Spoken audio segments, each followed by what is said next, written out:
Hey, we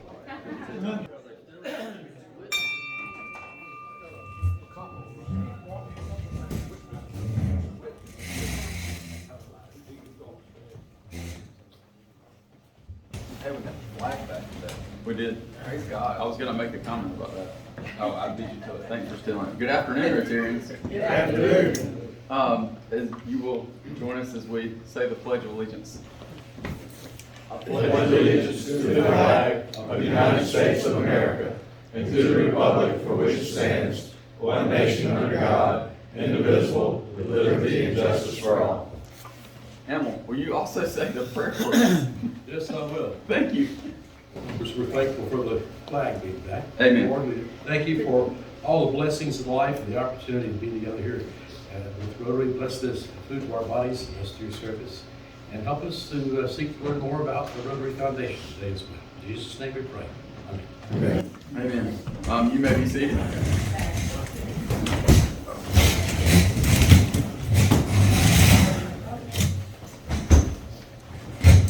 It's always good to see everyone. I don't think we have any visiting Rotarians or guests. I do have one announcement, if you'll notice in your cogwheel. We have a proposed new member, Ashley Smith, that was sponsored by Angela Marlette, so just take note of that. And also don't forget about makeups, and I'm trying to watch videos or do other things that you already do. A lot of us do things anyway that would count as a makeup. We just have to let Leanne know so that she can mark that. If y'all have any questions, let me know. Anyone else have any announcements? Edie, yes ma'am. I need some packers for tomorrow at 9:30 in the morning. Got Claude. Thank you. Anybody else? I can't because Calvin Robertson, Because what? Calvin Robertson's funeral. Oh, that's not it. He laughs because he keeps wanting to come, but he can't. Everybody else? Doesn't take long. And it is his makeup. All right, we'll get it done.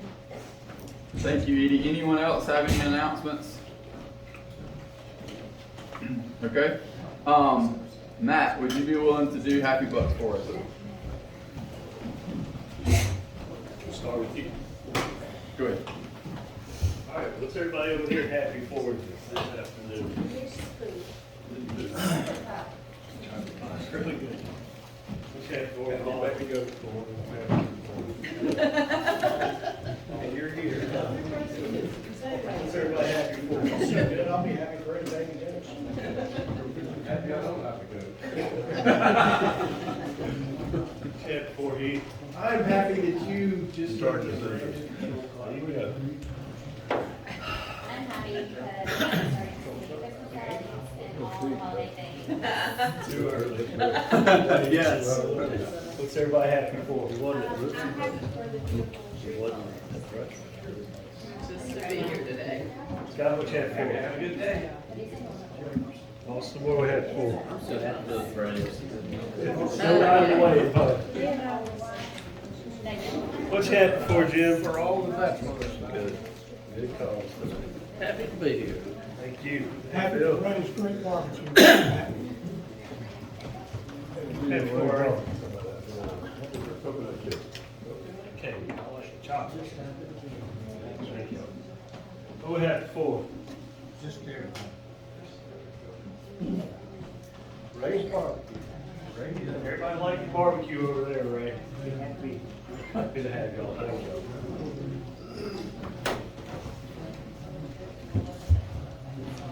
What we happy for up front? I am happy that the Carolina Panthers have signed Cam Newton back. They just did that. Yeah. We happy for that? I'm happy that although Daniel stole my thunder about the flag, he had an extra $1. So it's working. We swapped out. All right, Rotarians, what does this go to do? Good in the world. Thank you, Matt. Today I'm introducing our speaker, and it's not intentional that he just talked 2 weeks ago, but last week and a half ago? Last Saturday, he went to a foundation presentation for our district. So it seemed appropriate for him to talk about foundation. Don't worry, I told him that he couldn't preach as long as he usually does. I see a couple church members nodding their head. Thankfully, they're not on camera. And then after Daniel speaks, we're actually going to talk about our Christmas project that we're going to do, which kind of ties in with Foundation in regards to doing things for our community. So we're going to talk about that a little bit. So without further ado, I'll dive back into my wonderful barbecue sandwich. Daniel, you'll come on up. Appreciate it, Matt. If you guys don't know this, on Thursday mornings I go to Carolina Gardens and bring devotions. Basically what I do is I preach the sermon that I'm going to preach is coming up Sunday, you know. And I know this doesn't happen to the other preachers in the room, but this morning, it's just a drowsy morning, you know. So we had 1 or 2 or 7 people fall asleep on me. But you know, it's a drowsy morning. I know it doesn't happen to Mike at all. I'm just impressed you read your sermon by Thursday. Oh yeah, that's a habit that I've created. So anyways, my point is to say, a couple weeks ago I spoke on something that I was really happy about and passionate about, church history stuff really. So that was very exciting. I'm not going to be as animated and exciting today, but this isn't good information. Being a Rotarian, I know I'm really just going to kind of talk to the newbies here, the people who, like Katie and Amber, might be like me, where I was a year ago. I was like, what in the world is the foundation? I know Chris Benson, who's not here, talks about the foundation all the time. What is this thing all about? Well, guess what? I know now. So this is good stuff to figure out what it's all about. You guys hear us say every time we do the Happy Bucks, this goes to do good in the world. Doing good in the world is the mission and the motto of the Rotary Foundation. Its purpose is to enable Rotarians to advance world understanding, goodwill, and peace through improvement of health, the support of education, and the alleviation of opportunity. So it's starting to hint at what their kind of 7 main focuses are for the foundation. The foundation is basically an account, right, in which Rotary has, and part of it goes to local districts like ours. Our district, by the way, if you didn't know, which I didn't know till last Saturday, is the Western South Carolina district, district number 7750. So about half the funds go to that, and about half the funds go to global Rotary missions. It is one of the best, in terms of rankings, foundations, charitable organizations that you can give to. It is, as you can see, getting top ratings from all of those that you see on the screen. It's basically, things are held accountable. The accountability is really great. And this is a legitimate organization to give funds to that you know they're going to do good works in the world. So some of the different funds they have, the annual fund share, which again kind of global grants and district grants, which we're going to really talk about. Polio Plus, we've talked about that before. Polio Plus, this year there have only been 2 positive cases of the wild polio virus, one in Pakistan, one in Afghanistan. Now, it's going to take the World Health Organization to see roughly 5 years of 0 cases before they say, okay, it's been eradicated. But when we, on the second, and this is, I think, right, second Thursday of the month, yeah, second Thursday of the month, when we put money into the bucket, so since this is the second Thursday, this goes to Polio Plus this month. That money goes to help eradicate polio from the world, which is pretty awesome. For our district and the Rotary Foundation, our district governor, I didn't mean to do that. Did it go back? There it goes. Is Frank Cox, and Frank will be with us, I think, next week. Very good. So we'll get to see Frank Cox next week. If you haven't met him, pretty interesting guy. Only bad side about him is he's a huge Clemson fan. So, yeah. Claude, we need to figure out something to do on that. Yeah, we need to figure out something to do on that. This right here shows us the 3 areas of focus. These funds go specifically towards these things. If whatever the project, a Rotary, by the way, it has to be a Rotary club that's applying for the funds. This foundation does not go to any organization or any body or entity unless it is a Rotary club or Rotary clubs coming together on something. So the projects that we work on have to be geared towards one of these 7. Peace building and conflict prevention, disease prevention and treatment water, sanitation and hygiene, maternal and child health, basic education and literacy, community and economic development, and just starting this year, the 7th area, supporting the environment. I don't know if you guys have heard about Maslow's hierarchy of needs. All right, some people have heard of his hierarchy of needs. If you don't, basically he's got this hierarchy of needs here. The physiological safety, the love and belonging need, the esteem, the self-actualization, and basically these are your theories of human motivations. This is kind of what keeps us going as humans, and as Rotarians, we give these bottom ones, these absolute essentials, and as we give and as we do good in the world, then we get this self-actualization, the morality, the problem solving, the acceptance of facts. We kind of participate in this, and in so doing help kind of promote humanity. Now, each of these causes as well that we participate in find their place on this as well. So the Rotary Foundation is actually involved with the theory of humanity's needs, Maslow's hierarchy of needs. So you can see there we've got the polio, the providing clean water, saving mothers and children, fighting diseases, supporting education, and growing economic local communities, or growing local economies, and I think the most important one, I think it's really cool that they've got a dove on that, promoting peace. And if you're not sure, the dove is the sign of peace, which is, I think, awesome. And we're fighting polio plus, which was the first one there. So tutoring literacy. Edie and I were supposed to. I didn't participate in this, but Edie participated in a recent literacy training, which I heard was pretty great. Read to me. We do that as Rotarians, right? We go and read. We recently recorded a video for local elementary schools to show to their kids, reading to the kids. In Haiti, they do this. Money Smart, they have all kinds of things there that I'm going to skip through. Now, the Rotary Foundation has donor recognition levels. If you do not know this, you probably just think, okay, I got to pay my dues to Rotary. But included in those dues are just a little bit over $100 every year to the Rotary Foundation. So being a member of this club for 10 years, you will then become part of the official Paul Harris Fellow, which is $1,000. So if you're like me and you've only given roughly $200 so far, you can decide, you know what, I'm going to go ahead and give $800 and go ahead and become a Paul Harris Fellow. I'm not saying I'm doing that, I'm just saying that's something you could do, right?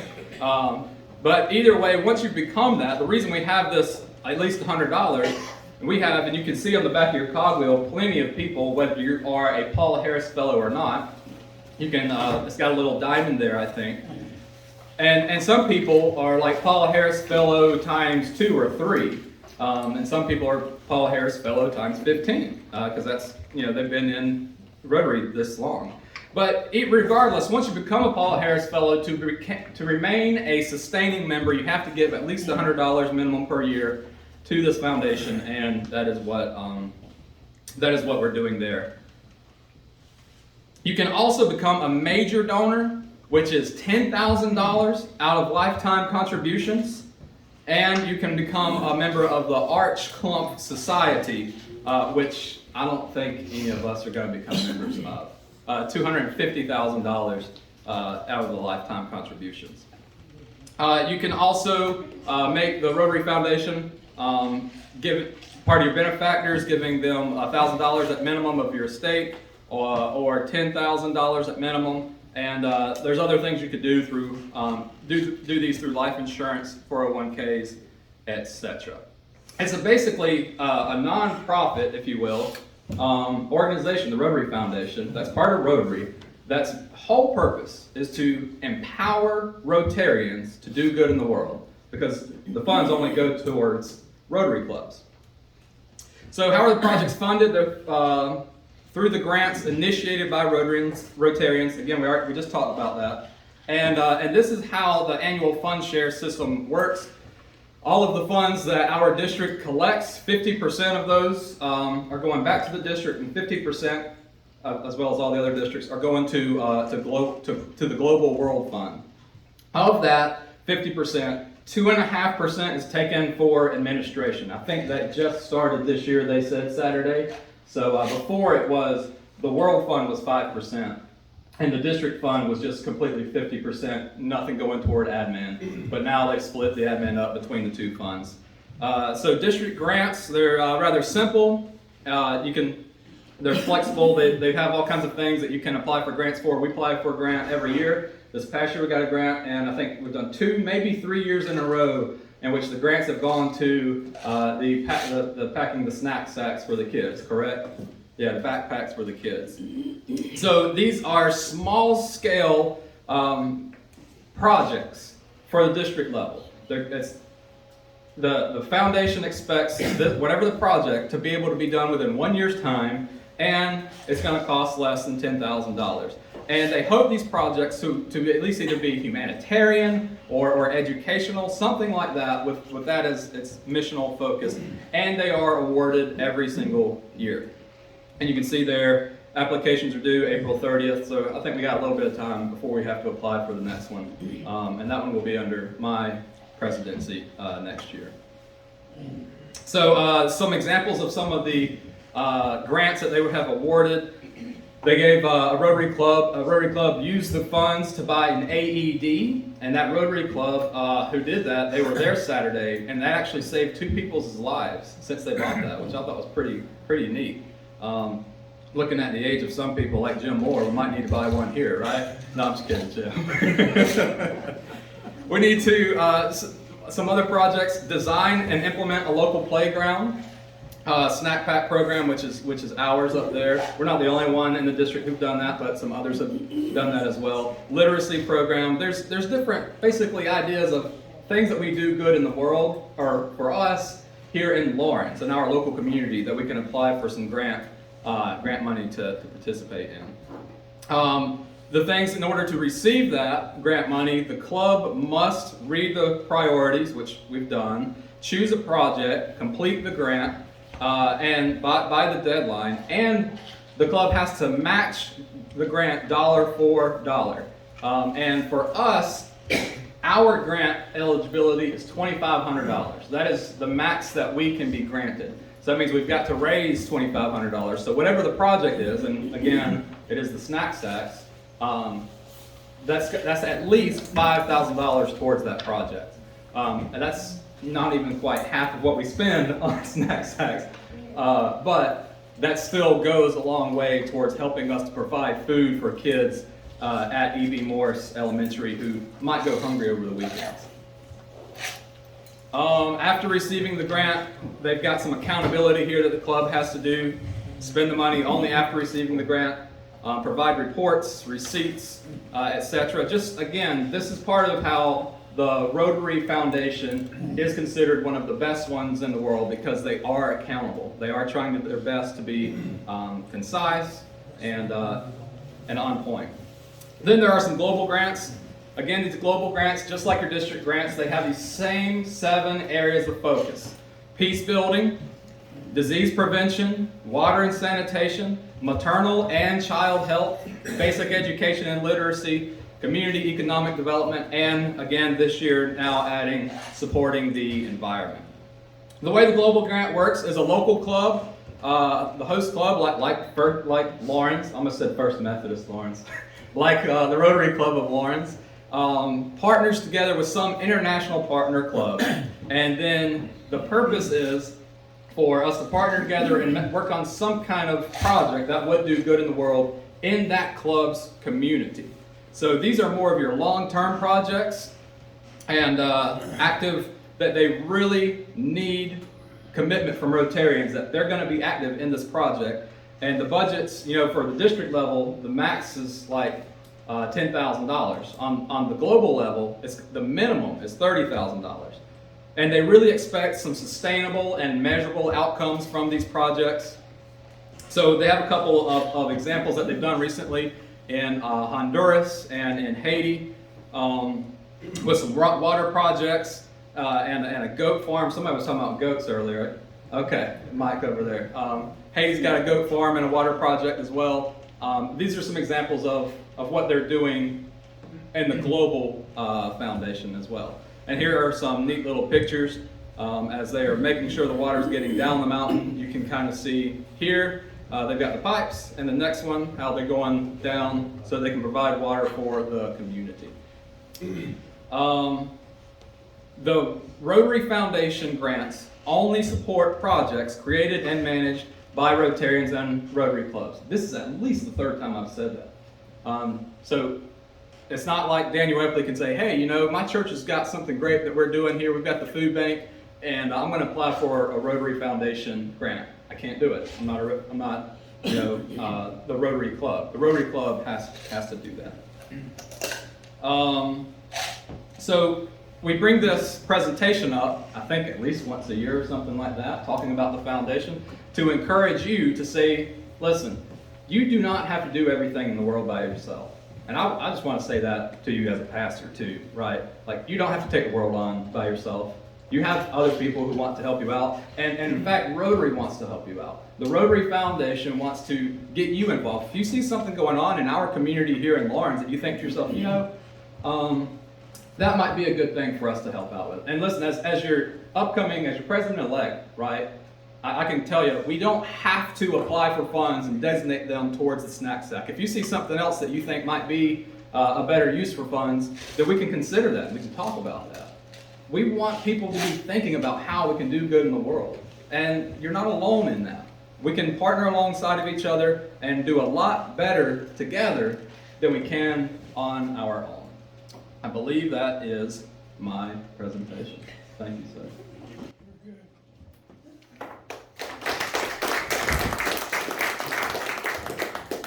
Thanks, Daniel, and appreciate you keeping the jokes to a minimum this time. I think next, Heath is going to come up and talk a little bit about our Christmas project for this year.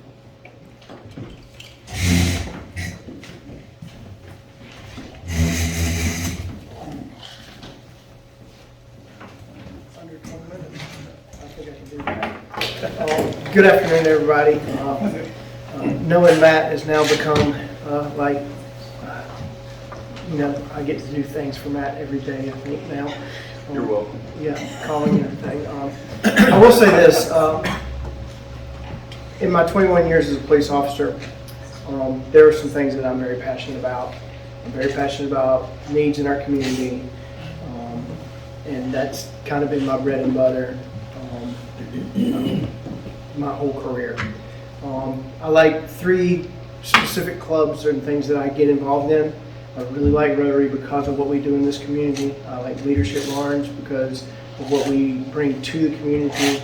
And I really am very passionate about our Christmas in the City program that Chief Lattimore started 5 years ago now.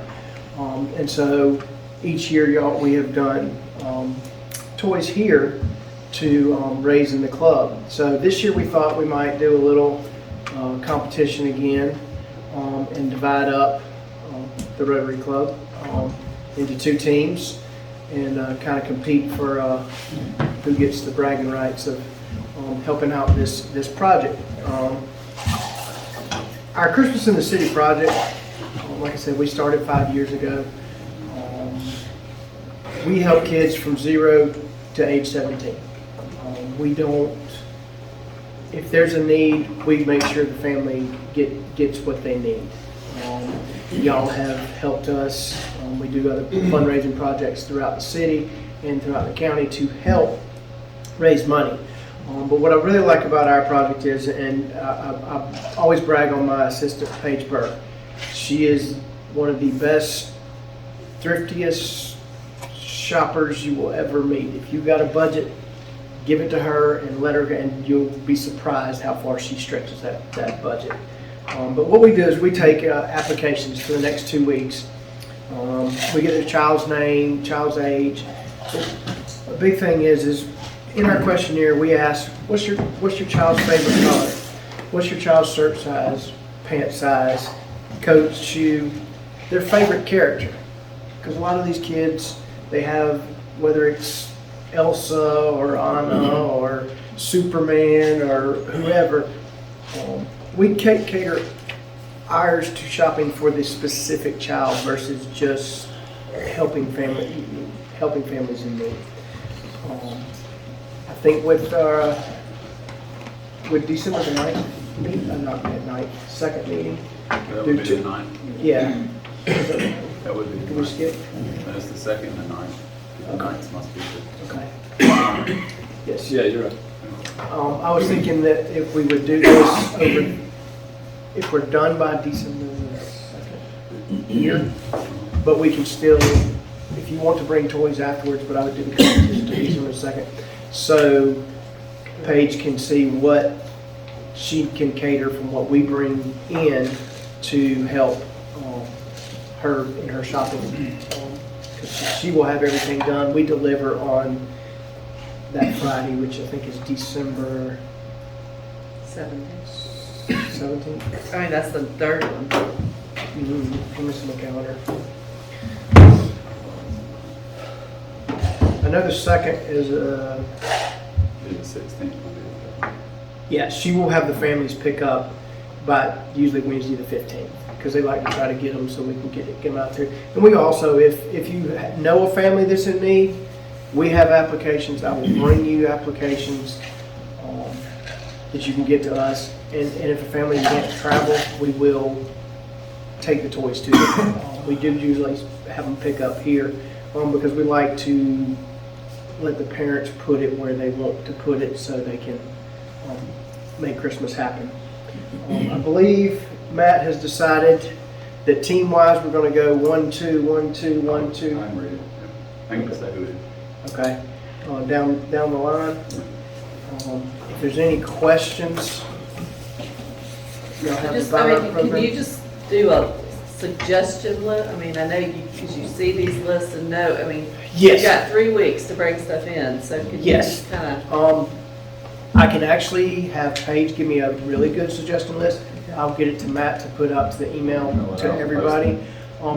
My suggestion would be everybody buys for kids that are that's 7 and what you under. said last year.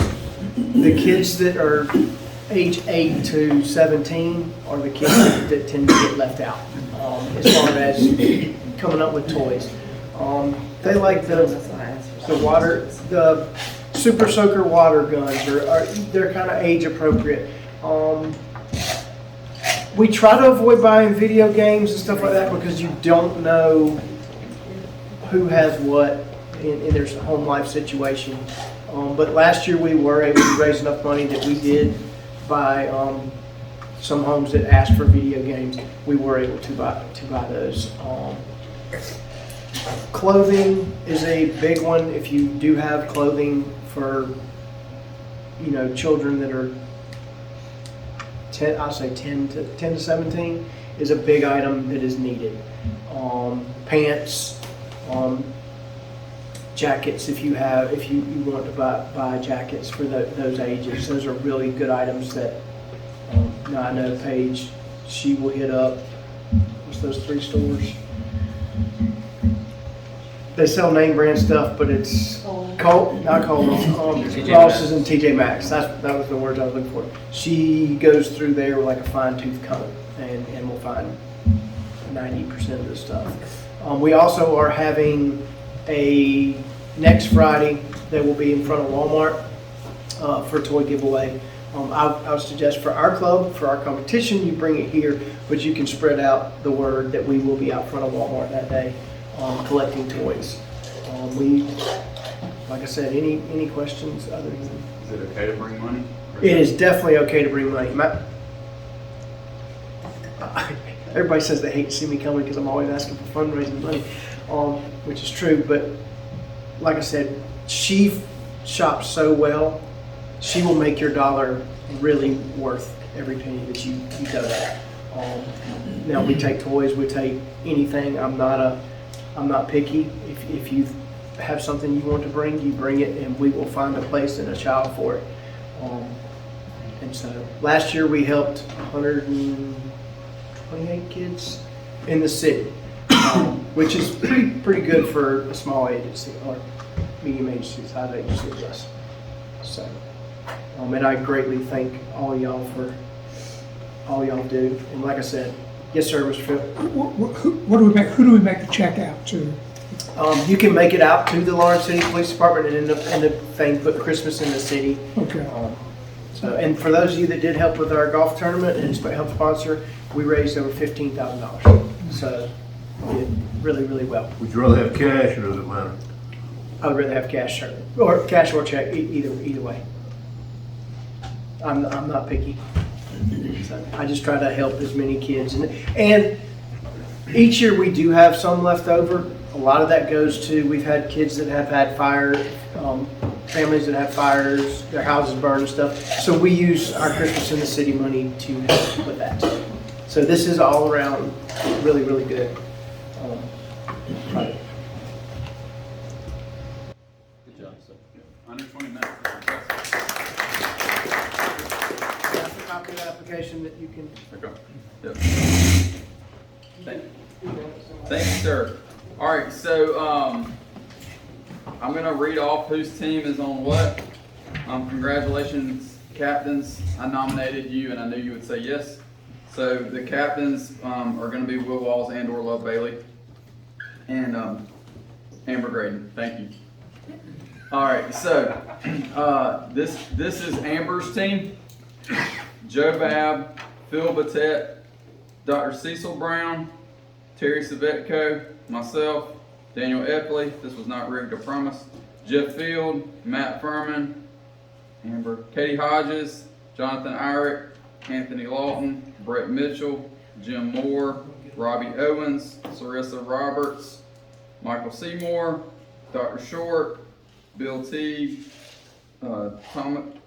Thomas Thompson, Dr. Todd, I'm sorry, not Dr. Todd, Scott Tollison, Claude Vaughn, Alan Wham, and John Young.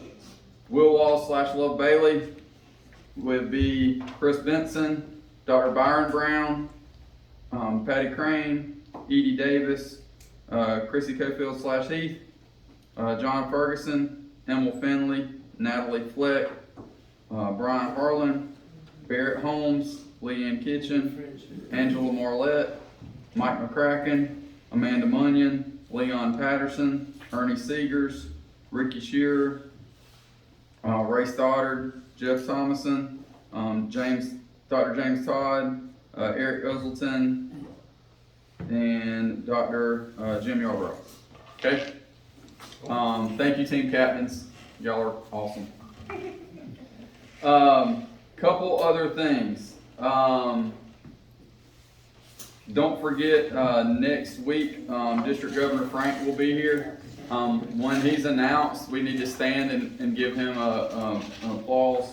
So don't forget that. And then we will also have a board meeting. Those board members, anyone else is welcome to come if they want to, but definitely board members. Please try and have a good turnout when the district governor's here. Go ahead and put it on your calendar. I know things come up, but try and be When here. is that? Sorry. Next week at 12 o'clock will be the board meeting. 1 o'clock we'll have the traditional meeting. Okay.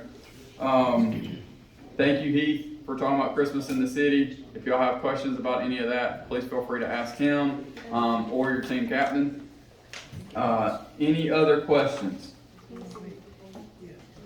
Y'all are good? I always forget about a book, but this one was staring at me because someone picked it out, and it says, A Perfect Little Piglet. Oh. And I thought this was appropriate. I did not pick this out. This literally was sitting here. All right, four-way test. Is it the truth? Is it fair to all concerned? Will it build goodwill and better friendships? Will it be beneficial to all concerned? And our motto? Service above self. Serve to change lives, Rotarians.